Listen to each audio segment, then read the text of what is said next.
ইরানে চলমান সংঘাত এবং বাংলাদেশের উপর এর প্রভাব। চলুন শুরু করা যাক। আচ্ছা, মূল আলোচনা শুরু করার পূর্বে আমি দু একটি কথা বলি। লক্ষ্য করুন, এখানে দুটি বাক্য আছে। মধ্যপ্রাচ্যে ইরানকে কেন্দ্র করে চলমান যেই যুদ্ধ, তা বিশ্ব অর্থনীতিতে প্রভাব ফেলেছে। আরেকটি বাক্য হলো, এর ফলে আন্তর্জাতিক বাজারে তেলের দাম বৃদ্ধি পেয়েছে, সরবরাহ ব্যবস্থায় অনিশ্চয়তা তৈরি হয়েছে। আমরা একটু রাফলি লিখে ফেলি, তারপরে ইন ডিটেইল আলোচনা করব। দেখুন, প্রথমত বাক্যটা আমি লিখে ফেললাম। ২ রকম ভাবে লেখা যায় এই বাক্যটা। এই হচ্ছে একটি, এই হচ্ছে একটি। আমি জাস্ট প্রাইমারিলি দেখাচ্ছি যে আসলে কি, আমরা একত্রে বাক্য কিভাবে লিখতে পারি। আবার দেখুন, এই বাক্যটা আমরা এটাকেও ২ ভাবে লিখতে পারি। এখানে লেখা আছে। কিন্তু আমরা যখন পত্রিকা পড়তে যাব, তখন কিন্তু একটু ভিন্নভাবে দেখতে পাবো। হয় এই ২ টা বাক্যকে একত্রে জুড়ে দেখতে পাবো। লক্ষ্য করেছেন? উপরে ২ টা বাক্যকে একসাথে লিখে দেওয়া যায়। যেমন দেখুন, আমি একসাথে লিখে দিলাম। দেখুন তো, এইখানে আমি এই বাক্যটাকে ২ রকম উপায়ে লিখেছি। ধরেন এখান থেকে একটা নিলাম আর এইখান থেকে আ একটা বাক্য নিয়ে নিচ্ছি। এরপরে আমি এই ২ টা বাক্যকে একত্রে জুড়ে দিয়েছি। কিন্তু অর্থের কোনো পার্থক্য হয়নি। সবকিছুই ঠিক আছে। এই বাক্যটাই আপনি যখন পত্রিকা পড়তে যান বা কোনো স্ট্যান্ডার্ড ইংরেজি পড়তে যান, তখন দেখতে পান। আচ্ছা, চলুন এখন আমরা প্রত্যেকটি বাক্য ধাপে, ধাপে দেখার চেষ্টা করি।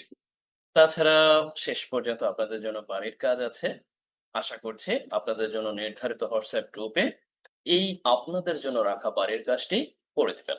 অবশ্য ফ্রি অফ চার্জে সোশ্যাল মিডিয়ায় তারাও দেখতে পাবেন। আশা করছি আপনারা দারুণভাবে এনজয় করে আপনার জন্য রাখা কাজ আপনি করে দিবেন। চলুন শুরু করা যাক। প্রথমেই মধ্যপ্রাচ্যে ইরানকে কেন্দ্র করে চলমান যুদ্ধ বিশ্ব অর্থনীতিতে ব্যাপক প্রভাব ফেলেছে। বাক্যটি আমরা ইংরেজিতে লিখতে পারি। এখানে লক্ষ্য করুন, প্রভাব ফেলেছে কে? তাহলে উত্তরটি আমরা পাবো চলমান যুদ্ধ। চলমান যুদ্ধই মূলত এখানে সাবজেক্ট। আর চলমান যুদ্ধটা হলো মধ্যপ্রাচ্যে এবং সেটা আবার ইরানকে কেন্দ্র করে। এখন আমরা এই পুরো অংশটা একসাথে লিখে দিতে পারি। এরপরে ওয়ার, তারপরে এই ওয়ারটা বিশ্ব অর্থনীতিতে ব্যাপক প্রভাব ফেলেছে এই অংশটা। একটু জটিল মনে হতে পারে। চলুন আমরা একটু প্র্যাকটিক্যালি দেখি, তাহলেই ভালোভাবে অনুধাবন করতে পারবো। তাহলে সাবজেক্ট হিসেবে আমরা প্রথমত এই অংশটা নিয়ে আসি। The ongoing conflict or war, what is happening in the Middle East, right? Involving Iran and also surrounding Iran. Or you can say here, involving or surrounding. No problem. Here we see. পরবর্তীতে আমরা লক্ষ্য করি এটা কোথায়? মধ্যপ্রাচ্যে। আমরা এই অংশটা verbal phrase হিসেবে দিয়ে দিতে পারি, in the Middle East.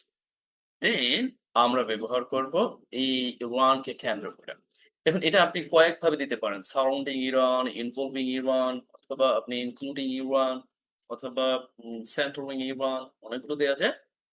আমরা আপাতত ইনভলভিং ইরান, ইরানকে ইনভলভ করে বা কেন্দ্র করে। এখন আমরা লিখব ভার্ব, প্রভাব ফেলেছে, ব্যাপক প্রভাব। দেখুন, এখানে একটা বিষয় আছে। মূলত আমরা অনেক সময় বাক্যকে কয়েকভাবে লিখতে পারি। সেই বিবেচনায় আমি প্রথমত লিখব এই ব্যাপক প্রভাবকে মূলত অ্যাডজেক্টিভ, সেটাকে অ্যাডজেক্টিভ যুক্ত করে নাউন ফ্রেজ হিসেবে। আর এখানে ভার্বটা লিখব একটু ডিফারেন্ট ওয়েতে, যে হ্যাজ হ্যাড। এরপরে এই অংশটা ফেলে দিব, যে সিগনিফিক্যান্ট ইমপ্যাক্ট। এটা হয়ে গেল আমাদের একটা নাউন ফ্রেজ। এখন আমরা প্রিপোজিশন যুক্ত করে যে এটা কোথায় ফেলেছে, বিশ্ব অর্থনীতিতে, এই অংশটা যুক্ত করে। আপাতত একটু জটিল মনে হতে পারে যে এই হ্যাজ হ্যাডটা কিভাবে আসলো। দেখুন, আ এই যে অংশটা, এই অংশটা আমরা ২ ভাবে লিখতে পারি। একটা হচ্ছে ঠিক হ্যাজ হ্যাড এইটা দিয়ে, আর আরেকটা হচ্ছে ঠিক এইভাবে। এখানে কিন্তু নরমাল ভাবেই লেখা আছে। মানে যেটা আপনারা আশা করেছিলেন। এই প্রভাব ফেলা আমরা এখানে ভার্ব হিসেবে লিখি সরাসরি। ইমপ্যাক্টেড, প্রভাব ফেলেছে। সিগনিফিকেন্টলি, ব্যাপকভাবে। এখানে ব্যাপক প্রভাব, এই বিষয়টাকে আমরা এই দিকটাতে লিখেছি নাউন ফ্রেজ হিসেবে, আর এখানে আমরা সিগনিফিকেন্টলি, ব্যাপকভাবে বুঝিয়েছি সরাসরি ইমপ্যাক্টেড লিখেছি। দেখুন, কিছু ভার্ব আছে যেই ভার্ব গুলো ট্রান্সিটিভ ভার্ব হিসেবে ব্যবহার হয়। যেমন ইমপ্যাক্টেড বা ইমপ্যাক্ট, এটা ট্রান্সিটিভ ভার্ব হিসেবে যখন ব্যবহার করবেন, তখন আপনি এই দিকটাতে আর নতুন করে অন বা প্রিপোজিশন দিতে পারবেন না। বাট এই দিকটাতে লক্ষ্য করেন, আমি যখন নাউন হিসেবে ব্যবহার করেছি তখন কিন্তু অন দিয়েছি। অর্থ কিন্তু একই। অর্থের কোনো ভিন্নতা নাই। এই সামান্য পার্থক্য এই জাতীয় অনেক আছে। যেমন emphasis আছে, এথাকন আছে। যখন আপনি নাউন হিসেবে ব্যবহার করবেন তখন প্রিপোজিশন দিতে পারবেন। বাট যখন আপনি ভার্ব হিসেবে ট্রান্সিটিভ অর্থে ব্যবহার করবেন, মিনিং দ্যাট এর পরে অবজেক্ট চলে আসবে, তখন কিন্তু আপনি আর প্রিপোজিশন ব্যবহার করতে পারবেন না। এই ব্যবহারগুলো আমরা অনেকগুলো ভার্বের পরেই দেখতে পাই, যেগুলো নিয়ে আলাদা ক্লাসের ব্যবস্থা আছে। আপনারা পেয়েছেনও বটে, আবারও পাবেনও। আশা করছি ব্যাপারটা সহজভাবে নিবেন। আচ্ছা, এখন এই ২ টা বাক্যকে আমরা ও এখানে তো ১ টা বাক্য হয়েছে মাত্র। চলুন এই বাক্যটা আমরা একটু দেখে নিই। এর ফলে আন্তর্জাতিক বাজারে তেলের দাম বৃদ্ধি পেয়েছে সরবরাহ ব্যবস্থার অনিশ্চয়তার কারণে। লক্ষ্য করুন, এই বাক্যে প্রথমত এর ফলে আমরা কনজাংটিভ অ্যাডভার্বিয়াল ফাংশনের অংশ হিসাবে as a result or consequently অথবা in consequences, hence or however এই ব্যাপারগুলো প্রয়োগ করতে পারি। আচ্ছা, এখন এখানে ২ টা অংশ। একটা হচ্ছে এই, আরেকটা হচ্ছে এখানে আমরা লিখব ফ্রেজ আকারে। এখন এখানে এই বৃদ্ধি পেয়েছে। আমরা সরাসরি লিখে দিতে পারি যে এই অর্থে যে গ্লোবাল ওয়েলথ প্রাইসেস বৈশ্বিক যে তেলের দাম সেটা কি বৃদ্ধি পেয়েছে, have increased। এখন এই অংশটা ফ্রেজ আকারে আমরা এখানে বসিয়ে দিব যে due to uncertainty এরপরে আচ্ছা এই সরবরাহ ব্যবস্থায় অনিশ্চয়তার কারণে due to uncertainty অনিশ্চয়তার কারণে in the supply chain। আচ্ছা, এরপরে আমরা যদি এই বাক্যটাকে একটু হয় না যে পত্রিকার মতো করে ভার্সন, আমি যেহেতু এই বিষয়গুলো নিয়েই আপনাদের সামনে কাজ করি বা আপনাদেরকে সবসময় স্ট্যান্ডার্ড ইংরেজি লেখার ব্যাপারে ধাবিত করি, সেই দৃষ্টিকোণ থেকে আমরা একটু ভিন্নভাবেও দেখতে পারি যে আসলে পত্রিকার দৃষ্টিকোণ থেকে কিভাবে দেখা যায়। লক্ষ্য করুন, আপনি পত্রিকায় লেখাটা ঠিক এইভাবে পাবেন। বুঝলেন তো? অ্যাজ a result ঠিক আছে। এই যে গ্লোবাল ওয়ার্ল্ড ক্রাইসিস এই ব্যাপারটা অনেকে বলতে পারেন আন্তর্জাতিক বাজারে এটা তো অ্যাডভার্বিয়াল ফাংশন হবে। আপনি এভাবে লিখলেন কেন? আচ্ছা ঠিক আছে আমি একটু সঠিকভাবে লিখে দিচ্ছি। আপনি যদি চান এভাবেও লিখে দিতে পারেন। এই যে অংশটা আছে বা ধরেন আপনি এভাবে লিখতে পারবেন গ্লোবাল ওয়ার্ল্ড ক্রাইসিস এই জায়গাটা আমি বলে দিচ্ছি। আন্তর্জাতিক বাজারকে আপনি চাইলে এভাবে এখানে অ্যাজ এ অ্যাডভার্ব হিসেবে উপস্থাপন করতে পারবেন। সমস্যা নেই। কেমন? যে ইন দ্য গ্লোবাল মার্কেট। কথা কিন্তু একই। মানে আন্তর্জাতিক বাজারে তেলের দাম আর সরাসরি আমি যদি বলি গ্লোবাল ওয়েল প্রাইসেস কোনো পার্থক্য নাই। আর এখানে well prices in the global market একই কথা। আশা করছি বুঝতে পেরেছেন। এটা নিয়ে অনেকের প্রশ্ন থাকতেও পারত। যার কারণে আগেই এটা সমাধান করে দিলাম। আচ্ছা, এখন চলুন আমরা এই ব্যাপারটা একটু বোঝার চেষ্টা করি। এটা কিভাবে হলো? দেখুন, আপনি এই অংশটা পাবেন উইথ ফ্রেজ কনস্ট্রাকশন আকারে। যেটাকে আমরা অনেকের কাছে একটু নতুনও মনে হতে পারে।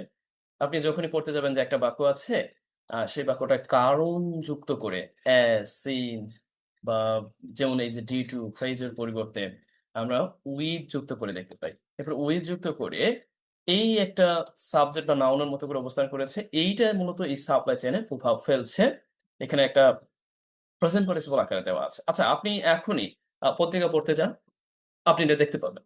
মানে এই জাতীয় বাক্যগুলো দেখতে পাবেন যে অনেকের কাছে দুর্বোধ্য মনে হতে পারে।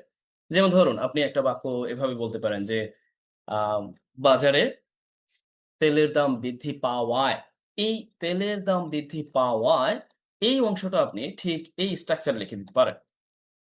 মানে কারণে এর কাজটা এই with দিয়ে করা যাচ্ছে। দেখুন, এই ঠিক এইরকমভাবে আপনি এখানে প্রথমত এভাবে শুরু করতে পারেন যে with তারপরে বলতে পারেন যে ওয়েল প্রাইসেস একটু বুঝে নিবেন। ওয়েল প্রাইসেস এরপরে বৃদ্ধি পাওয়ার যে ভার্বটা আছে সেটাকে আপনি ঠিক এইরকম আইনযুক্ত ফর্ম করে দিবেন। এখানে লিখে দিবেন যে increasing তারপরে in the market তারপর লিখে দিবেন যে ordinary people or bike rider or car driver or those people live on only by riding or ride sharing যে তারা মূলত দুর্ভোগ ফেস করতেছে। Or we are the brand of unbearable problem or sufferings and they are facing right now and we are witnessing and also experiencing. Right? আচ্ছা, এই যে ব্যাপারটা আছে, আমি আপনাকে যদিও এখানে জাস্ট বলছি এখানে ওয়েল প্রাইসেস এ হচ্ছে উইথ তারপর আপনি ইনক্রিজিং দিয়ে দিলেন হয়ে গেল। আচ্ছা, একটা বাক্য বোঝাতে গিয়ে কত সময় ইতিমধ্যে নিয়ে নিয়েছি। মানে আমি এটা চাচ্ছি যে আপনি যেভাবেই চিন্তা করেন এই বাক্যটা চাইলে কিন্তু আরো ৫-৬ রকম উপায়ে লেখা যাবে। মানে এই ছোট্ট বাক্যটা ৫-৬ রকম উপায়ে লেখা যাবে। তা না করে আমরা মূলত এক কাজ করতে পারি। এই বাক্যটা এবং এখান থেকে যেকোনো একটা বাক্য এইখানে একসাথে জুড়ে দিতে পারি। Is it possible to make its merge or combine? Yes, it's possible. আমরা এখন এক কাজ করি। এই ২ টা বাক্যকে, এই বাংলা ২ টা বাক্যকে আমরা এখানে জুড়ে দিলাম। একসাথে করে দিলাম। কোনো পরিবর্তন করি নাই। এখন এইখান থেকে এই ২ টা বাক্যকে আমরা একত্র করে দিচ্ছি। একত্র করে দেওয়ার জন্য ইন্টারেস্টিংলি একটা ব্যাপার করেছি। সেটা কি জানেন? ১ম বাক্যটা সবই ঠিক আছে। কিন্তু এই যে পরবর্তী অংশটা আছে এর ফলে এবং এই বৃদ্ধি পেয়েছে, এই কাজটা আমি increasing মানে increase কে প্রেজেন্ট পার্টিসিপল আকারে এনে করে দিয়েছি। এখন বলতে পারেন, এটা কি হলো? হুম, হবে না কেন? আপনি পত্রিকা পড়তে যান, আপনি এখনই পাবেন। যদি আপনি পত্রিকায় পান বা পত্রিকায় বা স্ট্যান্ডার্ড ইংরেজিতে দেখতে পান, আমার প্রশ্ন হলো আপনি কেন নিজে লিখতে পারবেন না? আপনি কেন লেখালেখিতে এই ব্যাপারগুলোকে এভয়েড করবেন? মানে আমরা কি করেছি, এই যে বাক্যটা এখানে লিখলাম ২ রকম উপায়ে। অ্যাজ এ রিজাল্ট, তারপরে এইখানে আমরা সাবজেক্ট ব্যবহার করলাম, তারপরে কত কিছু ব্যবহার করে এই বাক্যটা তৈরি করলাম। সেই বাক্যটা আমরা কি করেছি, এইখানে থাকা এই ভার্বটিকেই আমরা এখানে প্রেজেন্ট পার্টিসিপল আকারে নিয়ে এসেছি। যেটা কি করে গ্লোবাল ওয়েলথ ক্রাইসিস কে বৃদ্ধি করে। এই অংশটা আমরা ঠিক রেখেছি and due to uncertainty in the supply side. Is there any question? Please you can raise and also leave your comment under my videos. Just I will try to respond to your questions. যদি আপনি না বুঝতে পারেন। আর আপনারা যারা আমার recorded কোর্সের সাথে আছেন, তারা তো দারুণভাবেই ব্যাপারগুলো উপলব্ধি করবেন এবং আপনারাও ঠিক যেখান থেকেই দেখবেন, অবশ্য YouTube থেকেই দেখবেন, আপনারাও আ ভিডিওর নিচে কমেন্ট করবেন বা প্রশ্ন করবেন বা আমাদের নিয়মিত ক্লাসের অংশ হিসাবে ক্লাসে যুক্ত হয়ে সেখানে প্রশ্ন করবেন। আচ্ছা চলুন আমরা পরবর্তীতে দেখার চেষ্টা করি। তেল আমদানি নির্ভর দেশ হিসেবে বাংলাদেশের অর্থনীতি এতে সরাসরি ক্ষতিগ্রস্ত হয়েছে এবং হইতেছে। আচ্ছা লক্ষ্য করুন, প্রথমত তেল আমদানি নির্ভর দেশ হিসাবে এই পর্যন্ত একটি আমরা ফ্রেজ হিসাবে নিব। এরপরে ক্ষতিগ্রস্ত হয়েছে বা হইতেছে, এইটা মূলত এই বাংলাদেশের কথা বলা হয়েছে, যেটা আমাদের প্যাসিভ, অ্যাক্টিভ উভয় সেন্সে আমরা লিখতে পারি। তাহলে আমরা প্রথমত কি করতে পারি? যে তেল নির্ভর দেশ হিসাবে, যদিও এখানে আমাদের একটা কম্পাউন্ড অ্যাডজেক্টিভ যুক্ত করে নাউন ফ্রেজ তৈরি করতে হবে। অ্যাজ, এটা এখানে প্রিপোজিশন এর মতো করে কাজ করছে, হিসাবে অর্থ দিতে। And all import dependent country, অথবা আমরা সরাসরি লিখে দিতে পারি যে ওয়েল ইম্পোর্টিং কান্ট্রি। আর যেহেতু আমদানি নির্ভর একসাথে লেখার জন্য যে ইম্পোর্ট ডিপেন্ডেন্ট, নট ইন্ডিপেন্ডেন্ট। একসাথে তেল আমদানি নির্ভর একটি দেশ হিসাবে। পুরো অংশটাই এখানে এই পর্যন্ত phrase, noun phrase you can call it. আর যখন আপনি এই অ্যাজ যুক্ত করে দিয়েছেন, you can call the whole part as prepositional phrase. আচ্ছা, এখন আমরা লিখে দিব যে বাংলাদেশ। বাংলাদেশের যে ইকোনমি এতে সরাসরি ক্ষতিগ্রস্ত হয়েছে। এই অর্থে আমরা প্যাসিভ সেন্সে লিখতে পারি, যেটা আমরা করতে পারি যে হ্যাজ বিন ডাইরেক্টলি এফেক্টেড এবং এখনো হচ্ছে। এখন আমরা এখানে যুক্ত করে দিতে পারি at bearing the brand আচ্ছা brand of repercussion or far reaching। দেখুন এটাকে চাইলে আমরা একটু ওই যে ফ্রি হ্যান্ড ইংলিশ রাইটিং এর অংশ হিসেবে and far reaching repercussion of it or of the ongoing war in the Middle East। আমরা একটু যুক্তি করে দিলাম আর কি। তার মানে এই যে একটা আমদানি নির্ভর দেশ হিসাবে বাংলাদেশ কি করতেছে? একেবারে ডাইরেক্টলি ক্ষতিগ্রস্ত হয়েছে। এট দ্য সেম টাইম এটা হইতেছে। আমরা একটু অ্যাক্টিভ সেন্স এ করে দিলাম যে ইট ইস দ্য আচ্ছা, এইটা মূলত আমি আবার লিখেছি একটা ফ্রেজের সাহায্য নিয়ে, দ্য ব্রন্ড অফ মিনিং দ্যাট হচ্ছে কোনো কিছু ভোগ করা, ভুক্তভোগী হওয়া অর্থে। দ্য ফার রিচিং রিপারকাশনস, একটা সুদূর প্রসারী প্রভাব of the ongoing war in the Middle East. Middle ইস্টে এই চলমান যুদ্ধের কারণে। এটাই এক্সট্রা একটু যুক্ত করে দিলাম। আচ্ছা আমাকে বলুন তো, আপনি যখন এই ফ্রেজ গুলোর সাথে যুক্ত হবেন, এই যে far reaching বা repercussions ওর যে একটা বাক্যকে আমি আমার মতো করে চাইলে বড় করতে পারি তাৎক্ষণিক, আবার ছোট করতে পারি বা নিজের যদিও আপনি কলম দিয়ে লিখলে আর ছোট করতে পারবেন না, চাইলে বড়ই করতে পারবেন। আর কাটছাঁট না করাটাই উচিত। যেহেতু আমার এখানে সুযোগ আছে আমি আপনাদেরকে দেখাচ্ছি। এইজন্য কাটছাঁট যেভাবে খুশি সেভাবে করে উপস্থাপন করছি। আচ্ছা, এরপরে আমরা পরবর্তী বাক্য লক্ষ্য করি। আপনি চাইলে এখানে থাকা এই বিষয়গুলো যেগুলো আপনার কাছে নতুন মনে হচ্ছে যে, "Yes, you are getting these words new. Definitely you can make sentences using this type of words." আচ্ছা চলুন, পরবর্তীতে আমরা লক্ষ্য করি। ক্রমবর্ধমান ব্যয় এবং বিদ্যুৎ উৎপাদন খরচ দ্রব্যমূল্যের ঊর্ধ্বগতি ঘটিয়েছে, যা সাধারণ মানুষের জীবনযাত্রাকে কঠিন করে তুলেছে। দেখুন, এখানে একটা বাক্য। আর এই বাক্যটা আপনি নির্ভরশীল বাক্য হিসেবে তৈরি করতে পারেন। আপনি স্বাধীন বাক্য হিসেবে তৈরি করতে পারেন। আবারও আপনি চাইলে ফ্রেজ আকারে তৈরি করতে পারেন। কি? জটিল মনে হচ্ছে? এই বিষয়গুলোই আপনার লেখাকে তড়িৎ গতিতে লিখতে সহায়তা করে। কেমন? যেমন লক্ষ্য করেন, আমরা প্রথমত লিখব যে ক্রমবর্ধমান এই পরিবহন ব্যয় এবং বিদ্যুৎ উৎপাদন খরচ। এই হচ্ছে সাবজেক্ট, যেটা দ্রব্যমূল্যের ঊর্ধ্বগতি ঘটিয়েছে। তাই না? এখন ভার্ব হচ্ছে এই, আর এই পর্যন্ত হচ্ছে সাবজেক্ট। তাহলে আমরা প্রথমত কি লিখতে পারি? ক্রমবর্ধমান বোঝাতে আমরা এখানে বেশ কয়েকভাবে লিখতে পারি। আমরা এভাবে উম আচ্ছা আমরা এভাবে বলতে পারি যে রাইজিং অর ইনক্রিজিং, অথবা আমরা ক্রমবর্ধমান নির্দেশ করতে গ্রোইং ও লিখতে পারি। অথবা আচ্ছা আমরা গ্রোইং বা যেকোনো একটা দিলাম ক্রমবর্ধমান নির্দেশ করতে মানে যেটা এখন আমরা রিফার করব। What? রিফার করব যে পরিবহন ব্যয়। ট্রান্সপোর্ট, ট্রান্সপোর্ট কস্ট, আচ্ছা? এবং আ এনার্জি উৎপাদন। আমরা বলতে পারি যে energy generation, production generation, cost, expenses. চাইলে আমরা কাজ করতে পারি। এই যে এই transport and energy generation cost একসাথে দিয়ে দিতে পারি। আচ্ছা, এখন আমরা সাবজেক্ট হিসেবে এই অংশটা পেয়ে গেলাম। আর আপনাদের সুবিধার্থে এইখানে আমি জাস্ট অবলিক দিয়ে যেকোনো একটা অ্যাডজেক্টিভ আপনি ব্যবহার করবেন। এখানে মূলত অ্যাডজেক্টিভ হিসেবে ক্রমবর্ধমান নির্দেশ করতে ইনক্রিজিং, গোয়িং, রাইজিং, রেইজিং। আচ্ছা, এখন আমরা কি ব্যবহার করব? ঊর্ধ্বগতি ঘটিয়েছে। তাহলে কাজটা আমরা ব্যবহার করব ঘটানোর ইংরেজিতে। দেখুন, ঘটানোর ইংরেজিটা হচ্ছে সাধারণ অর্থে টেক প্লেস। কিন্তু ঝামেলা আছে। এই ঘটানো আর এইখানকার ঘটানো এক না। এর কারণ কি জানেন?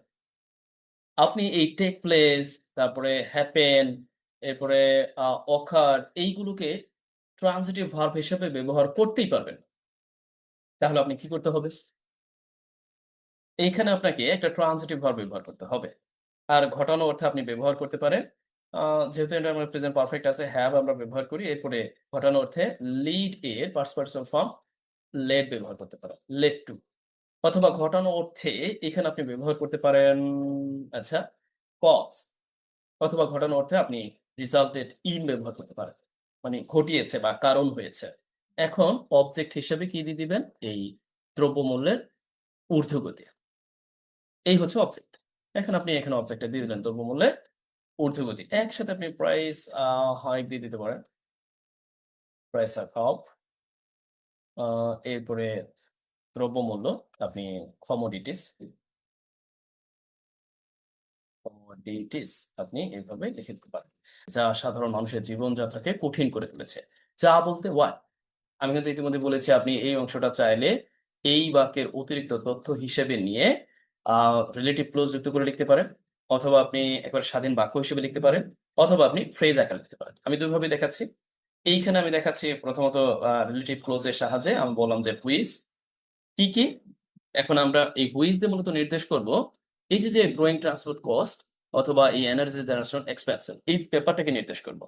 আপনি যখন অতিরিক্ত তথ্য দিতে গিয়ে হুইচ কে কেন্দ্র করে আ কোনো প্লুরাল সেন্স কে নির্দেশ করবেন, তখন কিন্তু এই ভার্বটা হবে প্লুরাল। কারণ দেখুন এই যে কঠিন করে তুলেছে এই সেন্স আপনাকে প্রেজেন্ট পারফেক্টলি লিখতে হবে। আর যদি এমন হয় যে না, আপনি মূলত এই হুইচ দিয়ে পুরো বাক্যটাকে রিফার করছেন, তখন কিন্তু আপনার এই হুইচ এর পরে এই হ্যাভ এর পরিবর্তে এভাবে হ্যাজ হবে। এখানে আমরা স্পেসিফিকলি বুঝতেই পারছি যে আমরা হুইচ দিয়ে নির্দেশ করছি এই জীবনকে কঠিন করে তুলেছে কি? এই যে পরিবহন ব্যয় এবং উৎপাদন, বিদ্যুৎ খরচ উৎপাদন এইটা। আচ্ছা, এখন আমরা কি করতে পারি? মানুষের জীবনকে সাধারণ মানুষের জীবনকে কঠিন করে তুলেছে। এখন আমরা এখানে এই যে কঠিন করে তোলা, এটাকেও আমরা কয়েকভাবে লিখতে পারি। যেমন দেখুন, আপনি এখানে চাইলে লিভ এর যে পাস্ট পার্সিপল ফর্ম আছে লেফট ব্যবহার করতে পারেন। অথবা আপনি চাইলে এই যে লিড এর পাস্ট পার্সিপল ফর্ম লেট ব্যবহার করতে পারেন। Let to. অথবা এই যে এইখানে যে ভার্ব গুলো আমি ব্যবহার করেছি, যদি এখানে এই ভার্ব গুলো ব্যবহার করেছি, এখন আমরা এক কাজ করতে পারি। এখানে এগুলোর পরিবর্তে আমরা লেফট ব্যবহার করে দেই। এখন আমরা এখানে লিখে দিতে পারি a left, have left ordinary people, এই সাধারণ মানুষের জীবনকে এখানে আমরা লিখে দিতে পারি। Ordinary people. এখন এখানে অ্যাপোস্ট্রফি যুক্ত করে সাধারণ মানুষের নির্দেশ করতে লাইভস। এই মানুষের জীবনকে আমরা এখন বলতে পারি যে একেবারে কঠিন করে তুলেছে। এখন আমরা ভার্ব এখানে অ্যাডজেক্টিভটা লিখে দিতে পারি। আচ্ছা, অনেকের কাছে এই ব্যাপারটাও দুর্বোধ্য লাগে যে লেফট এর পরে এরপরে একটা অবজেক্ট, তারপরে আমরা অ্যাডজেক্টিভ দেখতে পাই। আপনি যখন ইংরেজি পড়তে যাবেন এই জাতীয় ব্যাপারগুলো দেখতে পাবেন। এটা আমরা কখন করি? আপনি চাইলে এখানে আ লেফট এর পরিবর্তে মেইড ব্যবহার করতে পারেন। একই অর্থ দেবে। মেইডও একই অর্থ দিবে, কোনো পার্থক্য নেই। কেমন? আচ্ছা, এখন আসুন একে আমরা আরো সংক্ষেপে লিখতে পারি কিনা? হ্যাঁ, এই বিষয়টাও আমরা আরো সংক্ষেপে লিখতে পারি। যেমন ধরুন এই অংশটাকে আমি এখানে এনে এখানে দিয়ে দিচ্ছি। এখানে দিয়ে এখন আমি এই যে মেক বা লিডটা ব্যবহার করতেছি, আমি এখানে একটা কমা দিব। একে এখন প্রেজেন্ট পার্টিসিপল এ রূপান্তর করব। হয় আমি আ লিভিং লিখব, নতুবা আমি মেকিং লিখব। একই অর্থ। যে ফেলে রেখে যাওয়া বা তৈরি করা। আচ্ছা, আমি জানি না। এখানে অনেক বেশি আমার কাছে মনে হচ্ছে যে জটলা পাকিয়ে ফেলা হয়েছে। আমার নিজের কাছে এখন কেমন যেন লাগতেছে। আচ্ছা, আ আমি আশা করি যারা আমার নিয়মিত ভিডিওগুলো দেখেন তাদের কাছে এই ব্যাপারগুলো সত্যিকার অর্থে পরিচিত। এইজন্য মনে হয় না তেমন একটা সমস্যায় আপনি পড়বেন। আচ্ছা চলুন আমরা পরবর্তীতে লক্ষ্য করি। আচ্ছা, এই বাক্যটা একেবারে ঠিক আপনাদের জন্যই। এই যে এখানে যেভাবে তৈরি করলাম ২ রকম উপায়ে আপনি একই রকম ভাবে এই বাক্যটা তৈরি করতে পারেন। যেখানে এখানে লেখা আছে যে উপরের বাক্যটা আপনি আ কি ধারণা নিয়ে উপরের বাক্যগুলোর উপর ধারণা নিয়ে আপনি অন্যভাবেও লিখতে পারেন। কেমন? আচ্ছা, এটা আমি একটু লিখে দেই। তারপর আপনি অন্য যেগুলো আছে সেগুলো আপনি লিখবেন। আপনার জন্য এখানে তো বাড়ির কাজ আছেই। এই বাড়ির কাজগুলো আপনি করে দিবেন। মানে ভিডিওর শেষে আপনি যখন দেখা হবে তখন আপনার জন্য নির্ধারিত গ্রুপে যে কাজগুলো আছে, এখানে আমি একটু সাহায্য করেছি। আপনি এগুলো করে আমাদের নির্ধারিত গ্রুপে জমা দেবেন। তার চেয়ে বরং আমি এই কাজটা আপনাদেরকে করে দিই। আচ্ছা। প্রথমত এখানে মধ্যপ্রাচ্যে কর্মরত বাংলাদেশি প্রবাসীদের আয় অনিশ্চয়তার মধ্যে পড়েছে। মানে ইতিমধ্যে আমরা আ শিকারও হয়েছে। আমাদের ১০ বা ১০ জনের বেশি ভাই-বোন ইতিমধ্যেই আ এই মধ্যপ্রাচ্যে যুদ্ধ ছড়িয়ে পড়ার কারণে তাদের জীবন দিতে হয়েছে। আমরা দোয়া করি সবাই যেন ভালো সুস্থ থাকেন। আমাদের প্রবাসী ভাই-বোনেরা, যারা আমাদের অর্থনীতির চাকা সচল রাখেন। আচ্ছা চলুন আমরা এক কাজ করতে পারি। প্রথমত আমরা দেখার চেষ্টা করি অনিশ্চয়তার মধ্যে পড়েছে। তাহলে কি অনিশ্চয়তার মধ্যে পড়েছে? If I ask you, definitely your answer will here যে প্রবাসীদের আয়।